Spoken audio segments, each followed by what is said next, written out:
Okay, well, again, my name is Emma White. I'm a registered nurse and clinical quality improvement coordinator at the West Virginia Primary Care Association. And I'm going to talk to you today about the role of social determinants of health in diabetes management. Let's see. Thank you. So I'm sure everyone's pretty familiar with what social determinants of health are, but they're conditions in the places where people work, live, learn, and play. And there's those environmental factors that affect health. So I'm going to talk about why screen for social determinants of health. Thomas Friedman, Dr. Thomas Friedman in 2010, he published a framework for public health action, the Health Impact Pyramid. And using public health data over a period of several years, he came up with this pyramid to show that socioeconomic factors have the biggest impact on health. The pyramid is 5-tiered, and it describes the impact of different types of public health interventions and provides a framework to improve health. And when I first saw this pyramid, it was Jessica Wright at the Bureau of Public Health who used this probably around 2011, 2012 in a presentation that she was giving. And I thought, you know, that it looks so familiar to me. And I finally figured out that it reminds me of Maslow's hierarchy of need. And if you really think about it, you know, they have a lot of correlation to each other. You know, according to Maslow's hierarchy of needs theory, you know, physiological needs need to be met before they can progress to even obtain health, which falls in the safety area. So, you know, it's really, if you think about it, it's extremely difficult for someone who has trouble with obtaining food, secure housing, even getting to the grocery store, getting able to access food. It's really, really difficult for them to think about improving their health. So I think the two of them fit really nicely together. I work in a community health center setting. I work with the community health centers in West Virginia. And health centers have been screening for social determinants of health, but in a very ad hoc way. It comes up in the course of a conversation with a patient. It may come out with conversation that someone is having trouble obtaining food or is homeless or has issues with transportation, getting to and from the physician's office. But up until a few years ago, there really wasn't a screening tool or anything to do this in a way where you could obtain the data that you need to make an informed decision, especially on a population health level. And we know that systematic and purposeful screening can assist in caring for patients in a whole person-centered way. And you know, I've done extensive searches and the evidence regarding social determinants of health screening, improving health outcomes is scant so far. But there are research is being done in this arena. Even if you may not see a lot of changes in, let's say, A1C on your population level, you do know that whenever you're screening for social determinants of health and helping a patient get resources they need, then you know you're helping that one patient. So it may take a while to see any changes on the population health level.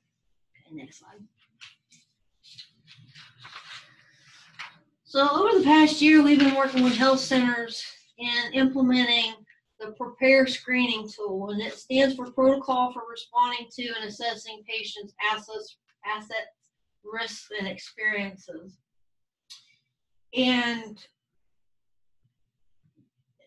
honestly, it's been a bit of a slow uptick, and that's basically mostly due to health information technology issues. There hasn't been EHR templates for one of the major EHRs our health centers uses, but that has been resolved. So now we have 60% of our health centers screening for social determinants of health. And that is an ongoing process, and workflow is constantly being tweaked to make it more efficient and more patient-friendly and more culturally sensitive. These are questions that not everyone wants to be asked. And, I've heard from some health centers that, not another screening tool, not another questionnaire. And I understand that. There's a lot of competing priorities.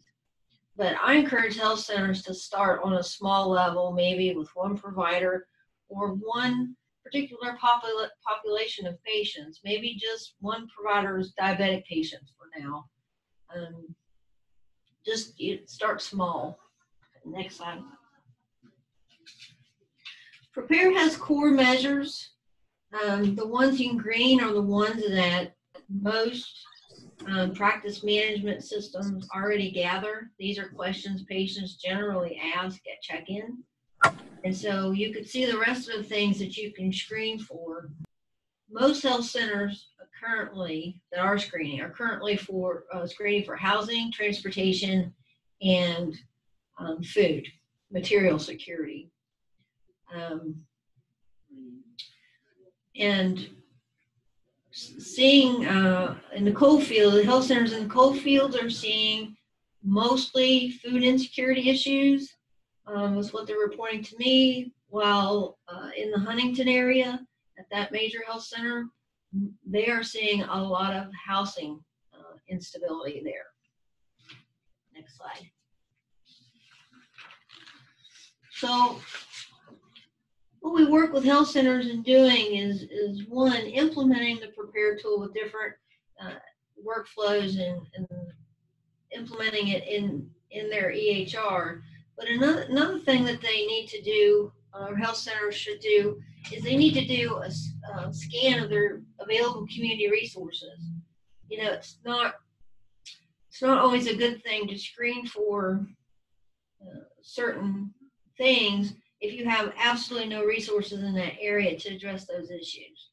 Well, having the data is good and can assist with advocacy work and policy work, and it's important to have. I really think you should do a scan of community resources. So far in West Virginia, there's 2 online resources that seem to be pretty good, and that is West Virginia 211 and also Aunt Bertha. And you can check those out too there. Next slide. So I'd like to take this time to just look at this case study and hopefully have some discussion about it. See what answer these questions. So Diane is a 48-year-old single mother of 2, ages 10 and 15. Her hemoglobin A1C today is 8.9, up from 7.2. She recently became unemployed. Upon screening, it's revealed that her family has food insecurity. She has been buying snack food because of her budget. She reports that Medicaid is covering her medications and that she is taking them as prescribed. One question to ask, would you know Diane has food insecurity if she had not been screened?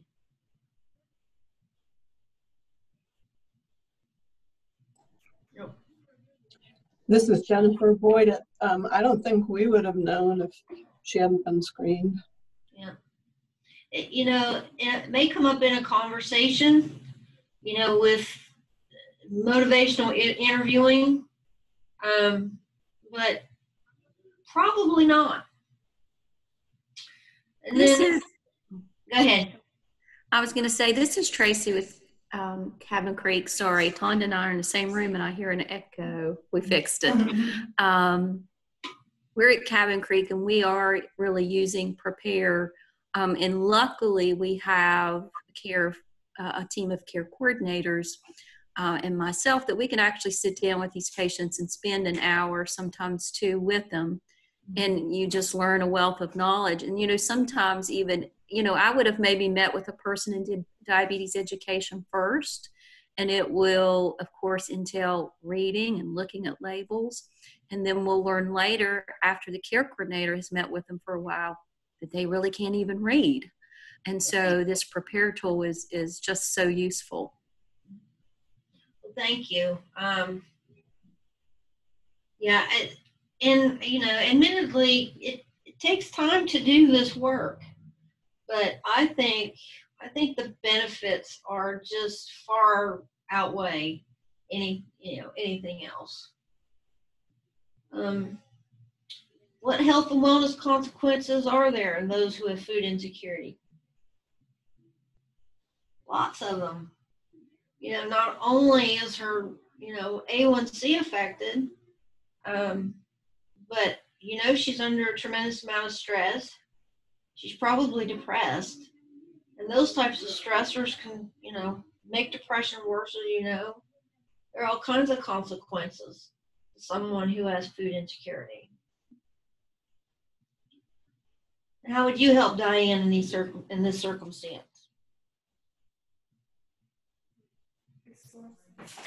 Often we provide them with some resources in the area, food banks, but sadly, our food banks are often highly processed, refined carbohydrates.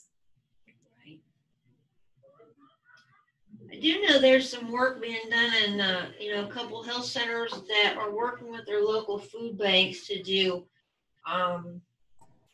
diabetic food resources, diabetic friendly food resources.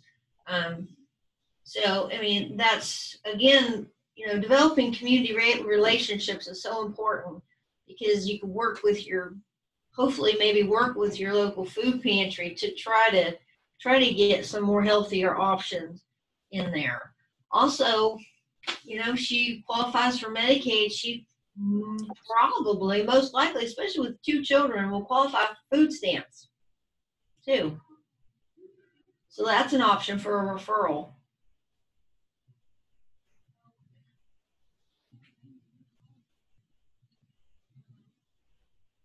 Anybody else have anything to add? You see anything else about this case study that sticks out, that other than the food insecurity, that you screen positive for? Well, she's unemployed. We wondered about filing for unemployment. Recently unemployed. Right. Yeah, and also, certainly ask where she's living. Yeah.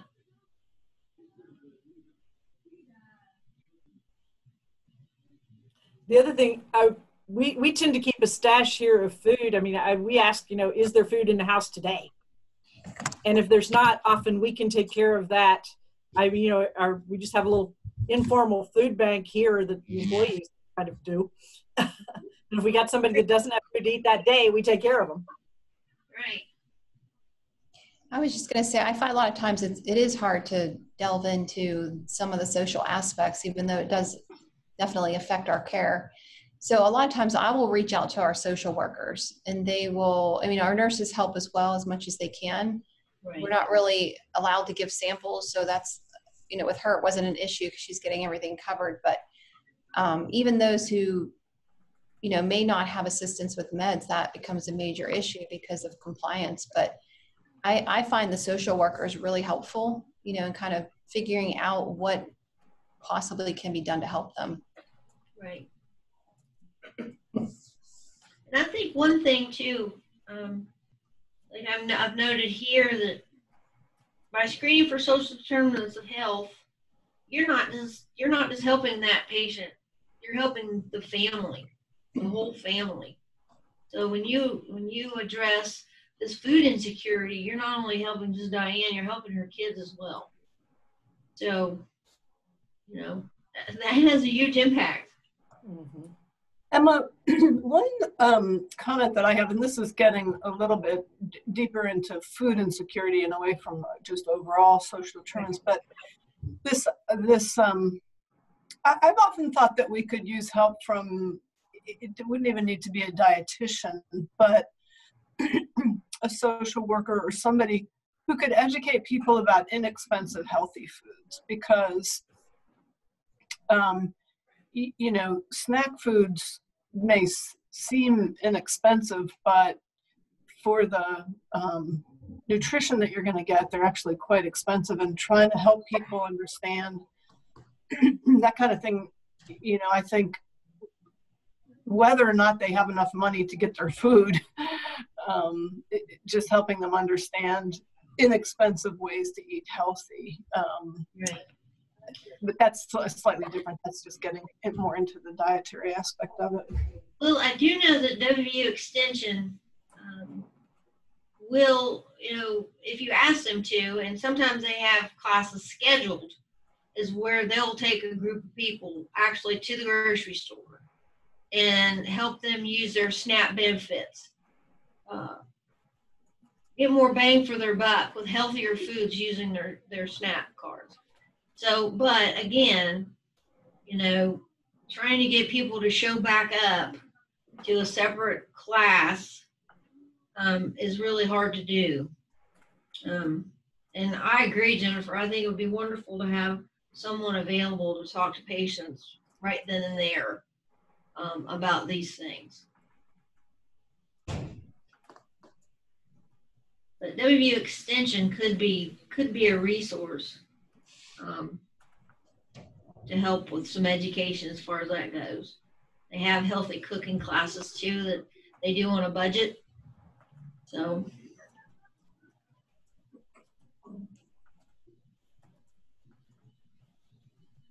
Anybody else have anything more to add about that, or in general? Any questions about screening?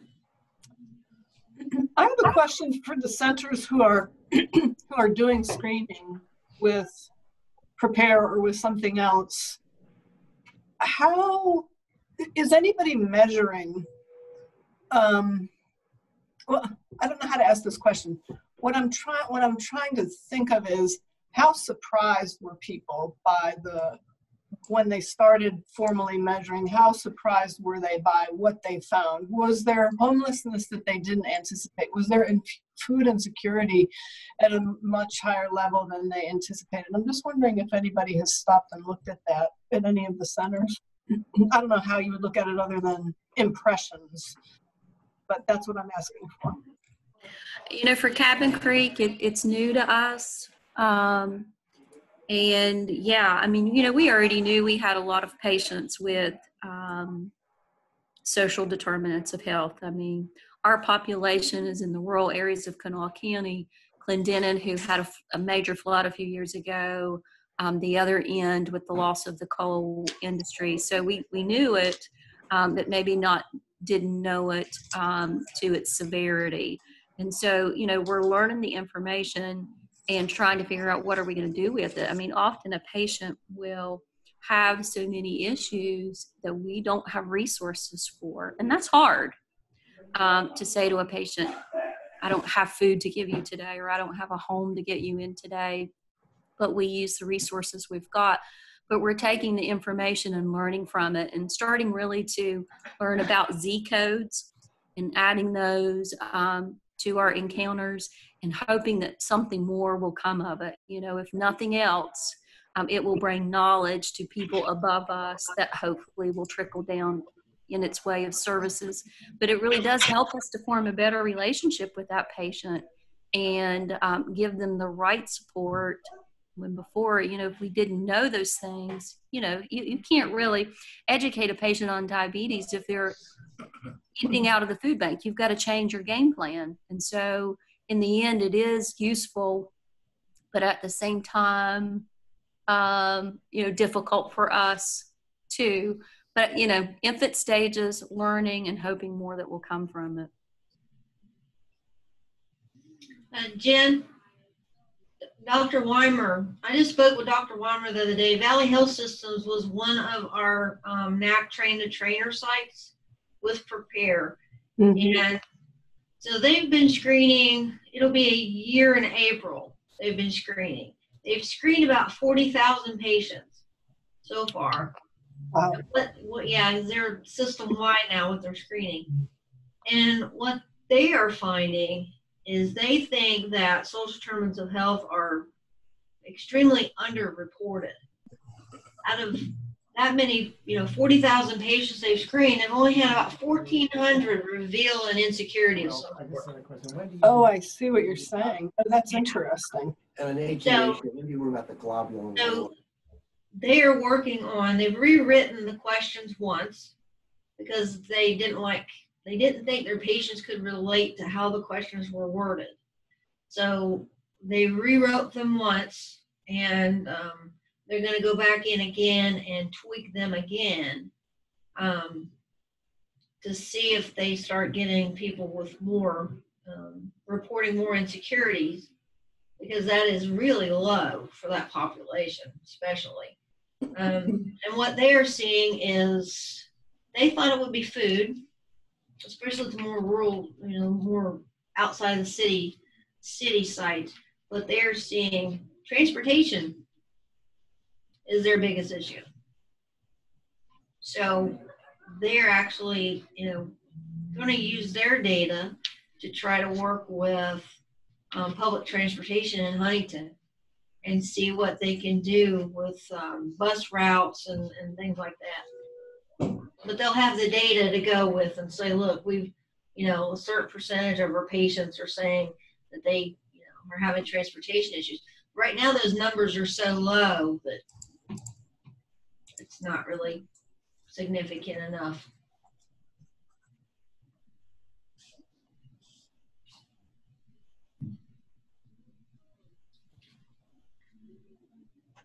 Emma, thank you so much for the presentation and the discussion. I wanted to ask, so we all see a lot of patients that suffer from transportation needs and stuff. The 2 links provided, do those cover everything? Or are they kind of the West Virginia 211 and the Aunt Bertha? West Virginia 211, their online resources are not that good. They really want people to call them. Okay. And when you call, you will be transferred to a United Way, well, based on your area you're calling from. Anyway, you'll be transferred to an area United Way worker in your area. So they will try to find you transportation resources or any type of resources that you're looking for. Aunt Bertha is more of on a national scale. However, they do have a lot of West Virginia resources. In fact, the PCA is going to be working with them and hopefully the FRNs in the state, hopefully to build out Aunt Bertha a lot more. Like I said, there's no perfect resource listing anywhere. You just got to try to do what you can do in your own communities. But we're working on it. Yeah, I just tried the Aunt Bertha for our area here in Franklin, and I got our local DHHR office and a couple things in Elkins, which really aren't too local for our people. Right, that's right. And hopefully we can help them build that out over the next year.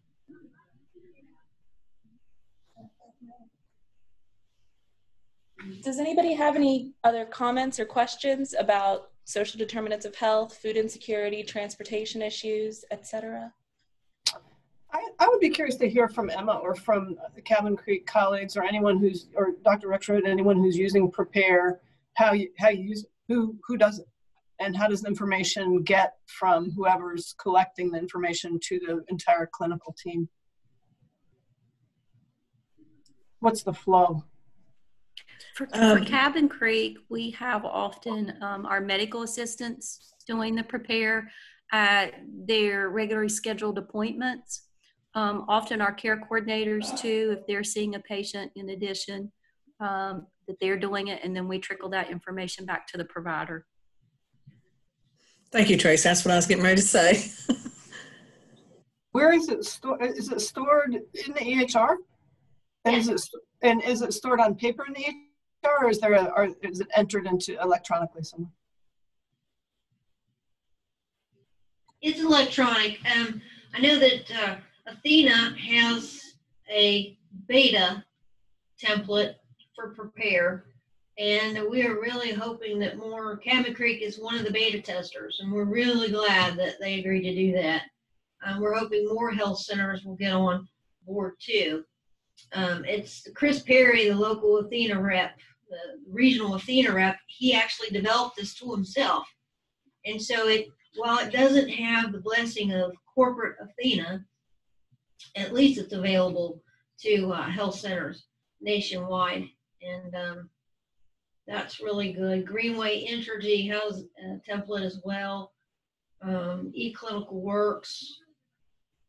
Almost all the EHRs that are in use in West Virginia right now have a template finally. So, and it's mostly being done by medical assistants.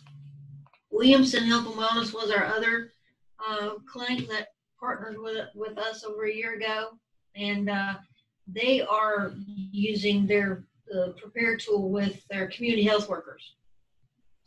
And is it recommended to screen at every visit or periodically? Once a year and periodically if they have, if they do show an insecurity. Okay. They would like for you to try to, as hard as it is, to try to treat that referral to community resources just like you would any other referral, which is difficult to do. But Valley Health Systems, for instance, they screen everybody every 6 months. Yeah.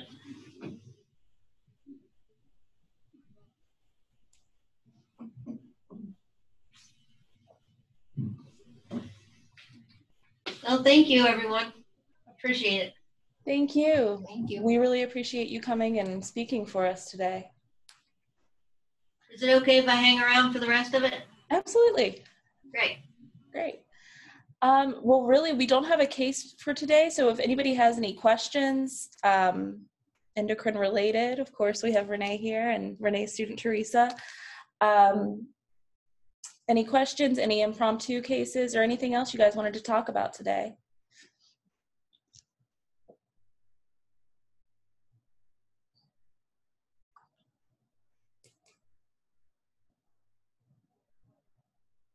Yeah, I have a question. Yeah. I mean, in terms of preference, okay, both for the diabetes control and weight reduction, do you see any difference between DPP-4 or GLP-1 agonist? Like, do you have any preference when you consider starting the medication, apart from checking on patient finance and convenience? Yes, cost is probably the main issue. DPP-4 inhibitors like Januvia type medications, those are really weight neutral. I think that's what you're asking. And then as far as the GLP-1 agonist, you're going to get the benefit of better blood sugar control. And then it does work on your appetite receptors, so it should help with weight loss. But in terms of coverage, I usually just have our nurse check with the insurers and see what is covered. Some of the cases in terms of like Medicaid, I think it's Medicaid, their rules are really strange. Like their A1Cs have to be between, I think, 7 and 8. And then if they get it better, they can't keep it going. They won't cover it. And insurance has changed sometimes like every 6 months. So we're just continually submitting and seeing what is covered. Was that what your question was? In terms of main thing is that A1C reduction. If you given a choice, would you prefer DPP-4 or GLP-1 agonist? I would do the GLP-1 agonist. I think Okay. the A1C reduction is a little bit better, but then in terms of overall help with type 2 diabetics with insulin resistance, you're going to get more bang for your buck with the GLP-1s because you're not only going to get better blood sugar control, but in most patients, it helps them lose weight. Okay. Thank you. You're welcome. I have a question about hypertriglyceridemia. We have a patient who, she's a 59-year-old woman, I think. She has extremely poorly controlled diabetes, and I just convinced her to start on insulin yesterday. But in addition, and probably obviously related to that, she had a triglyceride level of 2,500 about 2 months ago, and I put her on Tricor 145. We repeated her triglycerides yesterday. They were 1,800. I spoke to her this morning. I think she's probably not taking it regularly. I couldn't quite get her to define how well she's taking it. So I think that's part of the problem. But I've never seen a triglyceride level that high, and obviously some of that's probably related to her hyperglycemia. But if I haven't looked up what the maximum is on Tricor, so I just might ask you that. And then is there something I can add in on top of that? Should I add I think she's on a statin. Yeah, she's on a statin as well. Yeah. Probably a high intensity. I mean, I didn't prepare the case. Sorry, it's kind of scattered, but since we're here. Any thoughts? So yeah, statin would be helpful. It's probably not going to get it down significantly when it's already that high. But I would definitely work on the diabetes control because that probably is playing a big role. I would talk to her about diet, in terms of low carb rather than low fat, because low carbs are the one that are really going to affect the triglycerides. You can do fish oil, like the prescriptive dose, Lovesa. I would probably try to add that in. And the Tricor, I want to say it's either 145 or 160. I forget. I think the Tricor is 145 for max dose. But then the other thing you might want to consider, getting them to a nutritionist or dietitian to kind of talk with them about intake. You might want to even consider referring to a lipid management clinic. Okay. And then as far as, we've used meds like Orlistat, which is not really that well tolerated. It's kind of hard to get, can be expensive.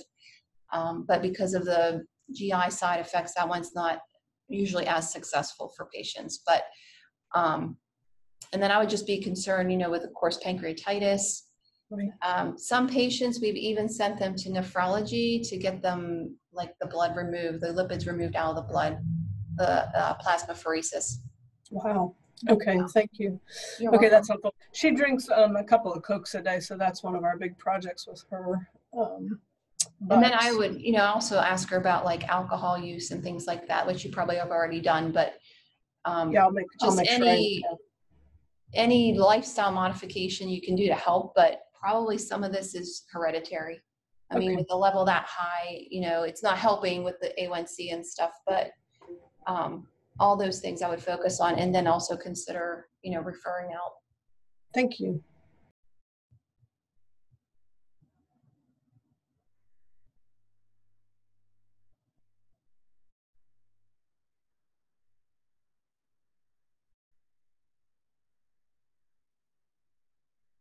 All right, guys, we have just a little bit of time left. Any other questions? Anything? I did want to ask if you guys have any other links or anything that you think would be useful for screening in your local areas. You guys can definitely email those to us so we can share them. That way, when screening for social determinants of health does expand more, everybody will have more options for looking around. I know Medicaid has some transportation programs. I don't know how successful they've been all over. And then I know that patients who are also participating in MAT clinics, they have a separate grant funding to get them to MAT. So they've been combining those appointments with their other healthcare appointments sometimes. But just if anybody has anything like that, you can definitely send it and we'll disperse it. All right, our next meeting is in 2 weeks. That is the 26th, I think. Renee here is going to talk to us about CGMs. So if you guys have any questions, I know a lot of us have questions about insurance and those things. So if you have any questions or cases, please make sure you submit those and we will get you on the agenda. Thank you all. And thank you again, Emma. That was wonderful. We appreciate it. Thank you. Thank you.